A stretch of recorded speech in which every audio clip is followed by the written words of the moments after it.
Hello! Hi! Welcome to in my kitchen official. నేను మీ శ్రీవాణి. ఈరోజు recipe ఏంటి అంటే జామాకులు అండి. ఈ జామాకులతో మంచి రెసిపీ చేసేస్తున్నానండి. జామాకులు ఏంటి అని అనుకోకండి. జామాకులు అనేటివి మాత్రం మంచి ఔషధ గని అని చెప్పుకోవాలి. చాలా ఔషధం ఉన్న ఆకులు అనమాట. యాక్చువల్లీ ఏంటంటే మనం డైట్ చేసుకోవాలన్న డైటింగ్ కానీ, లేకపోతే మనం వెయిట్ ఎక్కువైపోతున్నాము, మనకు ఫుడ్ ఎలా తీసుకోవాలి అనే వాళ్ళకి గానీ, సన్నగా అనే వాళ్ళకి గూడా ఈ జామాకులతో ఇలా చేసుకొని తింటే లైట్ వెయిట్‌గా ఉంటారు. మళ్ళీ ఆకలి గూడా కాదు అనమాట. తొందరగా ఆకలవ్వదు. మంచిగా డైజెషన్ సిస్టమ్‌ని గూడా మంచిగా చేస్తదనమాట.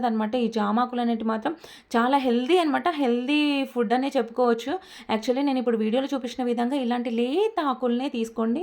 నేనిలా 2, 3 కట్టల జామాకుల్ని కలెక్ట్ చేసేసుకున్నాననమాట. చెట్టు పైనుండి ఇలా తెంపుకొని ఫ్రెష్‌గా కనబడుతున్నాయి. ఫ్రెష్‌గా ఉన్నాయి. కాపోతే ఏంటంటే మనకు జామాకులు ఎక్కడ పడితే అక్కడ బయట వెదర్‌కి ఉంటాయి కాబట్టి వాటి మీద క్రీములు గానీ, కీటకాలు గానీ ఎక్కువగా పారే ఛాన్స్ ఉంటుంది గాబట్టి, మనం కొంచెం వాటిని ఒక 2, 3 సార్ల వాటర్‌లో ఏసి శుభ్రంగా కడిగేసుకోవాలనమాట. కడిగేసేసుకొని వాటికేమన్నా లావుగా కాడలేమన్నా వచ్చినాయనుకోండి, ఆ కాడలనేటివి కొంచెం పైనవన్నీ తీసేసుకోవాలి. ఇట్లా కాడలు తీసేసుకొని, మనకు వీటికి కావాల్సిన పదార్థాలు మొత్తం నేను పక్కన రెడీ చేసి పెట్టుకున్నానండి. ఇప్పుడు ఈ జామాకుల్ని మంచిగా 2, 3 సార్లు శుభ్రం చేసేసుకొని, మనం పాలకూర గానీ, తోటకూర గానీ కట్ చేసుకుంటాం గదా! అదే విధంగా ఎలా కట్ చేసుకున్నా ఏం ప్రాబ్లమ్ లేదండి. చిన్న చిన్నగా కొంచెం మీడియం సైజులో కూడా కట్ చేసేసుకోవచ్చు. నేను వీడియోలో చూపించిన విధంగా. ఇప్పుడు నేను ఇలా కట్ చేసుకొని పక్కన పెట్టేసేసుకున్నాను. ఇప్పుడు నేను స్టవ్ ఆన్ చేసేసుకొని ఒక్క టేబుల్ స్పూన్ నువ్వులు వేసుకున్నాను. అలాగే మళ్ళీ నెక్స్ట్ ఇంకో టేబుల్ స్పూన్ కూడా పల్లీలు వేసుకున్నాను. ఇది ఇంత సరిపోతుందండి. ఎక్కువ వేసుకున్నా గానీ టేస్ట్ ఉండదనమాట. మనకు ఒక టేబుల్ స్పూన్ మనం ఎంత ఆకులు తీసేసుకున్నా గానీ టేబుల్ స్పూనే వేసేసుకోవాలండి. ఒక టేబుల్ నిండా, టేబుల్ అండ్ హాఫ్ అలా వేసుకుంటే సరిపోతుంది. అలా దోరగా వేయించి మిక్సీలో వేసేసుకోవాలి. అలాగే నేను అదే ప్యాన్‌లో కొంచెం 2 టేబుల్ స్పూన్ ఆయిల్ వేసేసుకున్నాను. నాకు ఇక్కడ ఎండుమిర్చి అనేది కారం ఎక్కువ ఉండవు కాబట్టి నేను ఒక 13, 14 ఎండుమిర్చి తీసుకున్నాను. మీ దగ్గర ఏమైనా కారం, ఎండుమిర్చి అయితే మీరు తగిన విధంగా మీరు స్పైసీగా తింటారా? ఎలా తింటారు అనేసి దాని ప్రకారంగా ఒక 6, 7 అలా వేసుకోండి. నాకు కొంచెం స్పైసీనెస్ అంటే మా పిల్లలకి గానీ, నాకు గానీ చాలా ఇష్టం కాబట్టి నేను కొంచెం ఎక్కువ వేసుకున్నాను. అలాగా అవి ఎండుమిర్చి దోరగా వేయించిన తర్వాత మిక్సీలో పక్కన పెట్టేసేసుకొని దాంట్లోనే ఆయిల్ ఉంది గదా! ఇప్పుడు నేను చిన్నగా కట్ చేసుకున్న జామ ఆకులని నేనిప్పుడు ఈ ఆయిల్‌లో వేసేసుకున్నాను. అలాగే ఇది ఆయిల్‌లోనే మగ్గిపోవాలండి జామాకులు మాత్రం. ఇందులో వాటర్ ఏసుకోకూడదు. అలాగే కొంచెం ఇలా ఒకసారి గరిటెతో కలిపేసేసుకొని ఇప్పుడు లిడ్ అనేది పెట్టుకోవాలి. అదే అండి మూత అనేది పెట్టేసేసుకోవాలి. జస్ట్ మనకొక ఎంత అంటే జస్ట్ ఒక 3, 4 మినిట్స్ అయితే సరిపోతుంది. ఆకులు మొత్తం మగ్గిపోతాయన్నమాట. ఇది చూసారా వీడియోలో చూపించిన విధంగా ఒకసారి గరిటెతో కలిపేసేసుకుంటున్నానండి. అసలు కలర్ అయితే చాలా బావుంది గదా! అసలు యాక్చువల్లీ కలర్ అయితే చాలా బావుంది. మనం తెంపినప్పుడు ఆకులు చెట్టుపై నుండి తీసుకున్నప్పుడు ఒక కలర్ ఒక గ్రీన్ వచ్చింది. ఇప్పుడు ఇది మగ్గిన తర్వాత ఆయిల్‌లో మగ్గిన తర్వాత ఒక గ్రీన్ వచ్చింది. ఇప్పుడు ఇది రెడీ అయిపోయిందనమాట. స్టవ్ ఆఫ్ చేసేసుకోవాలి. ఇప్పుడు నేను మనం ఫస్ట్ తీసుకున్నాం గదా! నువ్వులు, పల్లీలు అండ్ ఎండుమిర్చి వేయించినయి తీసుకున్న దాంట్లోకి ఒక 4, 5 లేదా 6 వెల్లుల్లి రెబ్బలు అండ్ హాఫ్ టేబుల్ స్పూన్ జీలకర్ర వేసేసుకోవాలి. అలాగే తగినంత సాల్ట్, అలాగే కొంచెం చింతపండు తీసుకున్నానండి. ఎంత అంటే హాఫ్ నిమ్మకాయ అంత చింతపండు తీసేసుకున్నాను. మంచిగా శుభ్రంగా వాష్ చేసేసుకొని, అలాగే ఇప్పుడు నేను స్టవ్ ఆఫ్ చేసేసుకున్న జామాకులు గూడా ఉన్నాయి గదా! ఉడకబెట్టినవి. ఇవి కూడా నేను ఆయిల్‌లో ఫ్రై అయిన జామాకుల్ని గూడా ఇందులో వేసేసుకొని మిక్సీ పట్టేసుకోవాలండి మెత్తగా.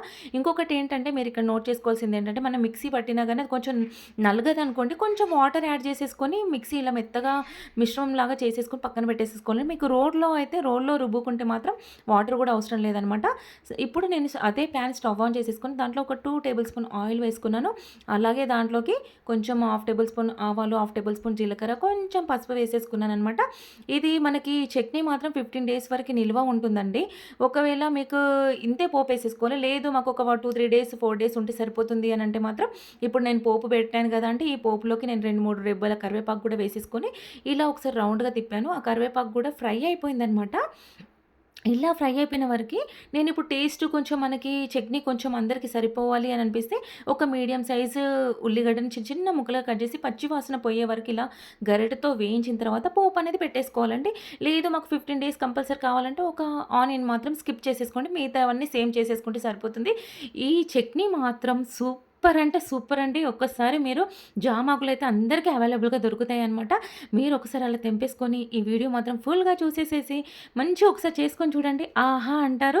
అసలు సూపర్ అనమాట. అసలు మాటలతో చెప్పక్కర్లేదసలు. అంత బావుంటుందండి. అంత హెల్తీగా గూడా ఉంటారు. ఇది మంచి రెసిపీ అనమాట. చెప్పాలంటే అసలు చేస్తుంటేనే ఆ స్మెల్ అనేది జామకాయ స్మెల్ అనేది వచ్చేసింది. నోరు ఊరిపోతుందనమాట. ఇంకెందుకు లేటు అని జెప్పేసేసి ఇది రెడీ చేసేసుకొని, పక్కనే వేడి వేడి రైస్ కూడా పెట్టేసేసుకున్నాను. అది గూడా అయిపోయిందనమాట. స్టవ్‌లో రైస్ పక్కన తీసి పెట్టేసుకొని, ఇప్పుడు ప్లేట్‌లోకి రైస్ తీసేసుకున్నాను. అలాగే చట్నీ ఏసేసుకున్నాననమాట. సరే ఇదెలా ఉంటుందో టేస్ట్ చూద్దాం ఏముంది అని జెప్పేసేసి వేడి వేడిగా ఉందండి. రైస్ మాత్రం కాలిపోతుంది. చెయ్యి కలుపుతూ ఉంటే చెయ్యి గూడా కాలిపోతుందనమాట. అయినా పర్లేదు అనేసి ఇంకా చట్నీని చూస్తే నోరు ఆగట్లేదు. ఇలా లాలాజలం కారిపోతుందనమాట. అలా ఉంది. తొందరగా కలిపేసుకొని, ఇలా పెట్టేసేసుకొని మీకు కావాలంటే నెయ్యి ఇష్టం ఉన్న వాళ్ళైతే పైన నెయ్యి యేసుకొని కూడా తినొచ్చు. ఆహా! సూపర్ అనమాట. ప్లీజ్ కొంచెం సబ్స్క్రైబ్ చేసుకోండి. ప్లీజ్ లైక్ చేయండి.